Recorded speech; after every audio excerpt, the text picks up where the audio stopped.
მოგესალმებით პატარებო. დღეს მოგიყვებით ზღაპარს სამ დაზე. იყო და არა იყო რა, იყო ერთი ცოლ-ქმარი. ჰყავდათ 3 ქალიშვილი. ძალიან ღარიბად ცხოვრობდნენ.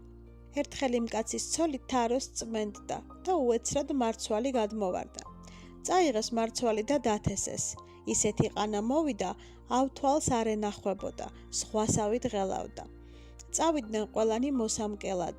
მომკეს, შეკონეს და დადგეს უზარმაზარი ძნა. მეორე დღეს მამამ უფროსი ქალიშვილი გაგზავნა ძნის სანახავად. მივიდა ქალი, შეხედა ძნას და უზარმაზარი გველეშაპი შემოხვევია. სულ შემოსწვდენია და კუდი პირში უჭირავს. ქალს შიშით კინაღამ გული წაუვიდა. მივიდა მამასთან, უთხრა ასეა საქმეო. მამამ ახლა შუათანა ქალი გაგზავნა. ჰკითხე, რა უნდა რისთვის მოვიდაო. ქალი შიშით კინაღამ მოკვდა, ვერაფერიც ვერ ჰკითხა. მერე უმცროსი ქალი გაგზავნა მამამ. ქალი მივიდა გველეშაპთან და ჰკითხა, რა გინდა რისთვის მოსულ ხარ გაგვაგებინეო. გველეშაპმა უთხრა, წადი მამა შენს უთხარი, ერთ-ერთი ქალი მომცეს ცოლადო. წავიდა ქალი მამასთან და გადასცა გველეშაპის დანაბარები. მამამ უფროს ქალიშვილს ჰკითხა, გაჰყვებიო? არაო, იუარა უფროსმა ქალმა. შუათანამაც ასე თქვა. ჯერი უმცროსზე მიდგა. უმცროსმა ქალმა უპასუხა, გაუყვებიო. წამოიყვანა გველეშაპმა ეს ქალი და წამოვიდა. წინ გველეშაპი მიცურავს და უკან ქალი მისდევს. იმ სოფელს რომ გასცდნენ, გაიძრო გველეშაპმა ტყავი და ისეთი ვაშკაცი გამოჩნდა, რომ უკეთესი არ იქნებოდა. ქალს ძალიან გაუხარდა. ქმარმა უთხრა, ჩემს ქვეყანაში ხაჯურად ლაპარაკობენ. დედაჩემა რომ გითხრას კოკა გატეხეო, კოკა უნდა მიუტანოო. რომ გითხრას წყალი დააქციეო, წყალი უნდა მიუტანოო. რომ გითხრას თონე დაამტვრეო, შენ თონე უნდა გაახუროო. რომ გითხრას სუფრა ალაგეო, სუფრა გაშალეო. რომ გითხრას ჯამები დაამტვრეო, შენ მოიტანეო. დაარიგა ცოლი და წავიდნენ. ხაჯების ქვეყანაში რომ მივიდნენ, დედამთილმა უთხრა ახალ რძალს, წყალი დააქციეო. რძალმა აიღო და მიუტანა. ყველაფერი ისე აასრულა, როგორც ქმარმა დაარიგა. ძალიან უკვირდა ყველას, ახალმოსულია და როგორ იცის აქაური რიგი და წესიო. ყველამ მოიწონა და შეიყვარა. შვილი რომ შეეძინათ, ქალის ოჯახში დაბრუნდნენ სტუმრად. უკან წასვლისას კი უფროსმა დამ გაყოლა მოინდომა. დადასიძე დასთანხმდნენ. გზაზე რომ მიდიან, ცოლის და მუთხრა სიძეს, შენ წინ წადი და დაგეწევითო. ვაჟი წავიდა და დები უკან მიდიან. გზაზე ერთი მსხმოიარე ვაშლის ხე შეხვდათ. ძალიან მაღალი იყო და გლუვი, უტოტო. უფროსმა დამ უმცროს დას უთხრა, მოდი დაო, ჩემი ტანისამოსი ჩაიცვი, შენი არ დაგეხიოს. ადი ვაშლის ხეზე, ბავშვისთვის ვაშლი დაკრიფე, ჩვენ კი დაბლა დაგელოდებითო. რას იფიქრებდა საბრალო დედა? შვილი დასმისცა და ავიდა ხეზე. ქალმა კი ბავშვს ხელი დასტაცა და გაიქცა.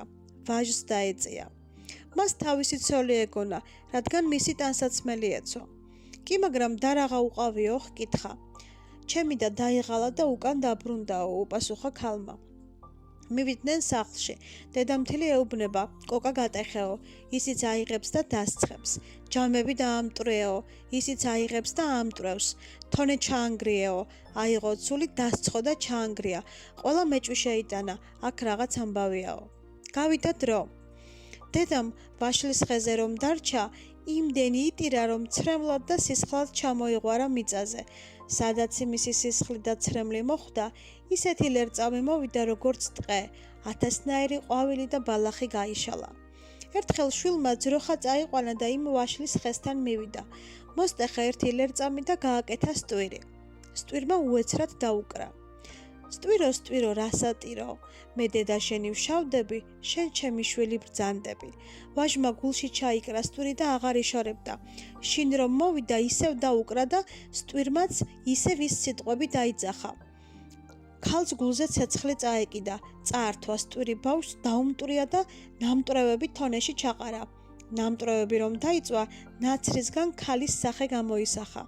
ჩაიხედა ქალმა და დაინახა თონეში დის სახე, გაცეცხლდა, გაბრაზდა. ამოაღებინა ნაცარი და ბანზე მოაყრევინა. იმ ადგილას მშვენიერი ალვის ხე ამოვიდა. ნახა გველეშაპმა, ძალიან გაუხარდა, აატანინა საწოლი და იმის ძირში დაიდგა. ქალი სიბოროტით კვდებოდა. როგორც კი გველეშაპი სანადიროდ წავიდა, მუშებს დაუძახა და მოაჭრევინა ალვის ხე. იმ ალვისხის ერთი ნაყოფი ერთი უშვილო ბებრის ბანზე დაეცა. იპოვა ბებერმა, შინ შეიტანა და სახაშეს დააფარა.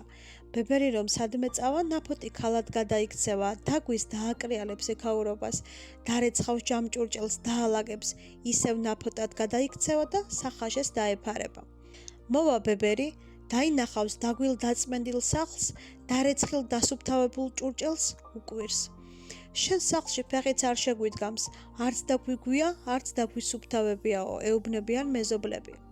ერთ დღეს ბებერი კარს უკან დაიმალა და დაუწყო ცდა.